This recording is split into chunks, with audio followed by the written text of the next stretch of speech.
Jan Mukarovsky nasceu no ano de 1891, no Reino da Boêmia, o qual já foi dissolvido e atualmente sua localização é ocupada pela República Tcheca.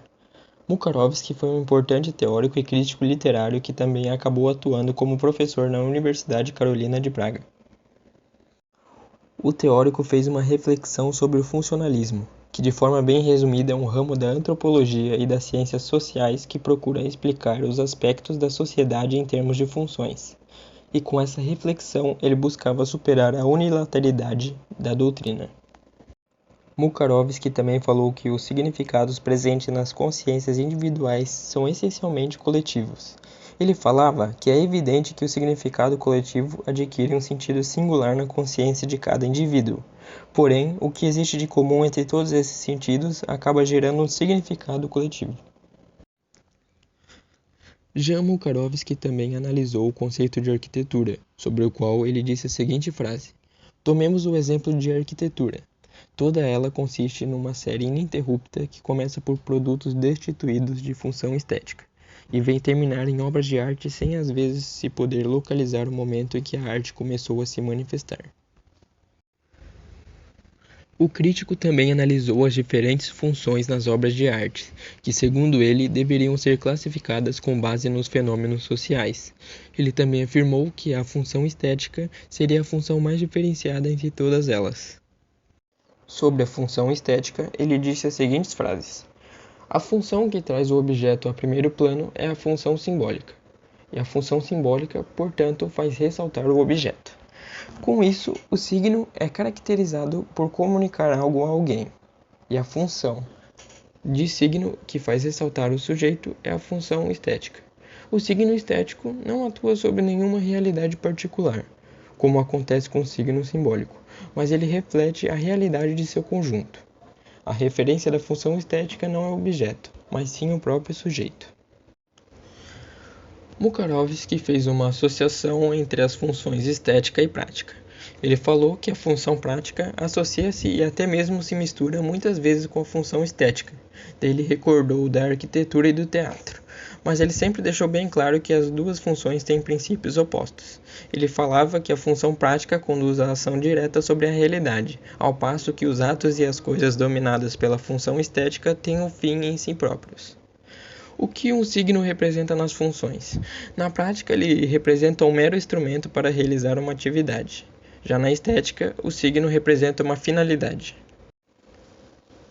Ainda falando das funções estética e prática, ele falava que apesar da oposição das duas, as funções se completam. Ele falou a seguinte frase: a função estética é um contrapeso indispensável à função prática, pois corrige os efeitos empobrecedores e embrutecedores da atividade prática do sujeito. Além disso, ele falava que não existe nenhum objeto esteticamente puro, sem nenhuma relação com a vida prática. Complementando, o crítico também falou que cada uma das várias artes entra de um modo ou outro na esfera das funções práticas, manifestações eminentemente características daquilo que chamamos de vida cotidiana. Deste ponto de vista, é característica a situação da arquitetura. Todo edifício, e qualquer edifício, começando por um celeiro e terminando numa catedral, é uma criação da arquitetura. A beleza, segundo Mukarovsky, não é um bem supérfluo, porque ela restaura nossa subjetividade fragmentada. E ele sempre ressaltava a nossa necessidade de embelezar o mundo. Alguns exemplos são o modo em que os artesãos decoram os seus produtos, a busca pela harmonia dos atletas em seus movimentos e a procura da beleza nas soluções teóricas por parte dos cientistas. E isso mostra uma oposição à ideia de Kant, que desvalorizou a arquitetura, contrapondo a sua natureza utilitária ao seu caráter estético. Para o crítico, a arquitetura era um caso típico da produção multifuncional, teoria também defendida pelos teóricos modernos, pois eles falam que um edifício é como um lugar onde decorre todo um conjunto de processos vitais. Nisso, a obra arquitetônica diferencia-se de qualquer instrumento real da atividade humana, até mesmo de uma complexa máquina, pois ela não faz parte de uma atividade, mas é definida como um espaço ambiental, no qual há diversas atividades. Sabendo disso, o erro do funcionalismo, apontado por Mukarovsky, foi ignorar as múltiplas funções de um edifício. Desde que se começou a falar dos termos de funcionalidade, a arquitetura se tornou pioneira de uma nova relação. Para isso, nós damos o exemplo da máquina, que é modelo do ser unifuncional. A máquina, graças ao seu funcionamento, regula de modo retroativo a atividade humana, obrigando o homem a limitar-se a uma única atividade. O homem especializa-se em uma função, mas também adquire a consciência de que existem outras funções, e é só aí que ele compreende o conceito da função e passa a aplicá-lo nas atividades práticas, teóricas ou artísticas. O funcionalismo criticava o historicismo, pois os edifícios simulavam finalidades distintas das reais. Na segunda metade do século XIX, criadora de edifícios de habitação estilisticamente ecléticos, poucos úteis na organização interna, a arquitetura colocou o acento tônico nas fachadas, sacrificando muitas vezes o interior do edifício. Foi por isso que surgiu o arquiteto funcionalista, que tinha a tarefa de construir e adequar a organização interna do edifício à sua finalidade. O funcionalismo delimitou o habitar como um conjunto de finalidades unívocas definidas pelos diversos tipos de atos vitais, bastando adaptar as partes da moradia a essas finalidades. O funcionalismo classifica o habitar como um conjunto de finalidades unívocas, ou seja, que só tem um significado. Porém, a prática revelou que as funções estão longe de serem tão unívocas como a princípio pareciam, pois elas se combinam com sínteses muito complexas. A própria realidade material do arquiteto é regida por um rígido conjunto de leis que não podem ser menosprezadas. Então, a conclusão que chegamos é que uma habitação, por mais prática que seja do ponto de vista das necessidades materiais, ela pode ser considerada inabitável por não satisfazer psiquicamente o homem. Um exemplo é que ela pode não ser considerada acolhedora. A ideia da unifuncionalidade dos edifícios resultou em erros. Um edifício, especialmente se for de habitação, não pode se limitar a uma única função, pois é cenário da vida, e esta é multiforme.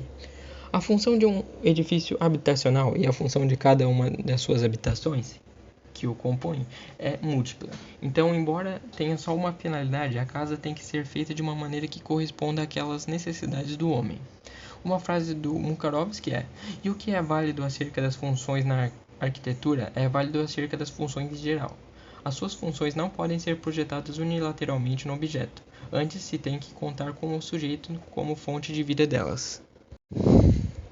O Mukarovsky também ficou atento nas questões humanas. Ele dizia que o homem, além de portador das funções, é também quem determina os objetivos das funções. Então tinha que devolver a liberdade para o homem. O homem não deve ficar preso a uma só atividade. Por isso, além das suas diversas funções, o edifício também é o cenário no qual desenvolvem as atividades humanas. Ele é o lugar da vida. Então, a arquitetura organiza o espaço humano levando em conta todas as funções físicas e psíquicas que cada edifício deve satisfazer.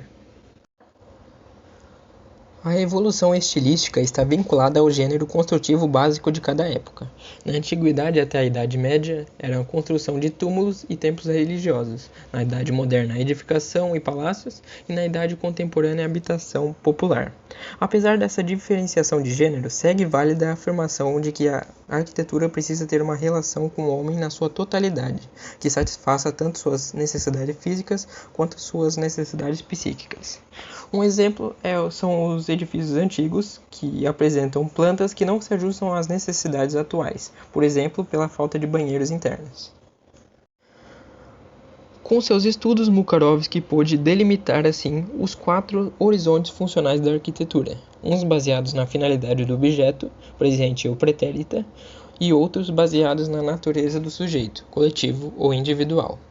Os 4 horizontes não são idênticos, mas estão em permanente relação recíproca e hierárquica, o que significa que um deles prevalece sobre os demais num dado momento, embora essa posição dominante varie ao longo do processo histórico. Por fim, Mukarovsky também descreveu a transição da arquitetura eclética do século XIX, com a finalidade construtiva como fato histórico, para a arte nova, com o lirismo exuberante, e para a arquitetura moderna, que acentuou a funcionalidade presente e a funcionalidade social. A conclusão que ele chegou foi que a arquitetura respeita sempre ao homem na sua totalidade, como todos os componentes da sua existência, a começar pela base antropológica comum e geral, e a terminar no indivíduo concreto. determinando tanto socialmente como na sua própria singularidade.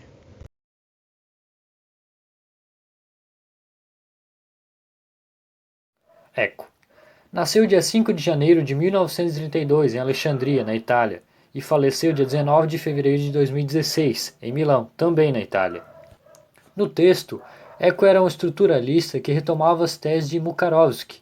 Uma delas era a estrutura ausente. A estrutura ausente pode ser classificada também como um dos meios de comunicação estudada por esse livro. Ele não busca, por exemplo, explicar formas de linguagens comuns e textos.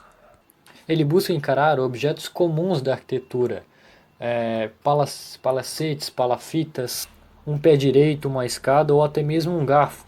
Qual o sentido de comunicação que esses objetos apresentam para a gente? Esta é uma das principais abordagens de Eco nesse livro. Uma das questões levantadas por esse texto seria por que a arquitetura levanta desafios à semiologia? Uma das respostas presentes no texto para isso seria que os objetos arquitetônicos aparentemente não se comunicam, ou pelo menos eles não são concebidos para se comunicarem, mas funcionam. No texto diz: ninguém duvida que um teto sirva fundamentalmente para cobrir um corpo. E Eco tenta observar a arquitetura como um meio de comunicação sem dela excluir a funcionalidade. Um bom exemplo para isso seria um homem primitivo. Ao se abrigar numa caverna, ele delimita um espaço interno e um espaço externo. O espaço interno é todo o ambiente dentro da caverna, que transmite segurança e abrigo. O espaço externo é todo o ambiente fora da caverna. Assim, em um momento que esse homem ou esse primitivo estiver fora de uma caverna e ele observar uma, por exemplo, à sua frente ou à sua lateral, vai vir uma mensagem no seu subconsciente dizendo: abrigo. Ali você pode se proteger, entende? Outro tópico destacado por Eco seria que todo utensílio ele integra uma linguagem, a linguagem da ação. Ele serve para alguma coisa e nessa exata medida denota a sua função, ou seja, ele expressa a sua função de maneira literal, exata. Um exemplo disso seria uma escada. A escada ela comunica que a sua função é o deslocamento vertical, que seria subir e descer, e o mesmo vale para os demais elementos da construção. Por exemplo, uma janela. Você pode fazer uma janela como qualquer outra, que abra, feche, para que sirva como também ventilação e também a incidência de luz solar para facilitar a entrada na sua residência. Mas também existem janelas falsas, digamos assim. Um simples pedaço de vidro colocado na lateral da sua casa. Ela não vai ter o mesmo significado de uma janela. Compreende? Eco, ao observar, por exemplo, uma catedral gótica, uma igreja, ele percebeu que aquilo poderia passar sentidos diferentes para as pessoas. O primeiro seria que um sentido de estar junto, observar uma construção belíssima, com uma arquitetura esplêndida, e o outro que seria, por exemplo, um símbolo de um sentido de elevação ao céu, de luz sendo sempre um símbolo de presença divina. E então ele diz que sempre vai haver, na verdade, essa diferença de funções e significados dos objetos e ambientes. Uma das coisas que me chamou a atenção foi que Eco ele criticava a tese que a arquitetura consiste apenas na articulação de espaço. Uma das principais falácias estéticas da semiótica arquitetônica consiste a afirmação que os objetos da arquitetura são significantes cujos significados são espaços. Ou melhor, uma noção abstrata de espaço. Torna-se então o fim da comunicação, dos sentidos dos objetos, dos significados que aquilo pode te transmitir.